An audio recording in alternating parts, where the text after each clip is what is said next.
Cut off a small section of the cigar. Then open the grinder. Put the cigar section into it.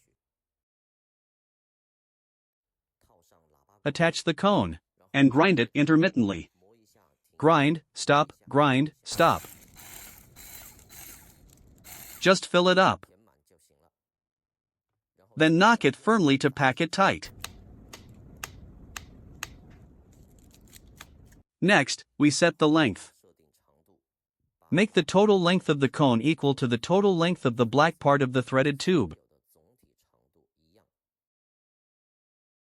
Tear off the excess part. Twist the end into a pointed tip. Note that the diameter of the thickest part must not exceed that of a regular cigarette. If too thick, squeeze out some of the tobacco.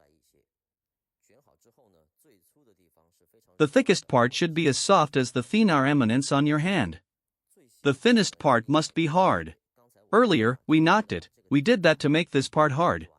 Changes in hardness and diameter will both create more variations in flavor. Insert into the threaded tube. Please attach a white adapter first. Then, follow the tutorial video number 61 to align it with the flame point. Insert it carefully to avoid squeezing or colliding.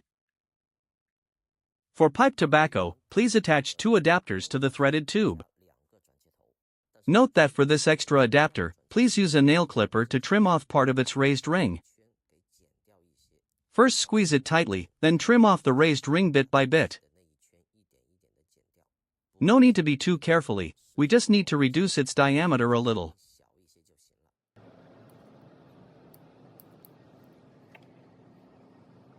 This is what it looks like after trimming. Then insert into the original adapter. This way, tobacco can be completely used without waste. This method can only be used for pipe tobacco. The grinding method for pipe tobacco is the same. Just load it in directly.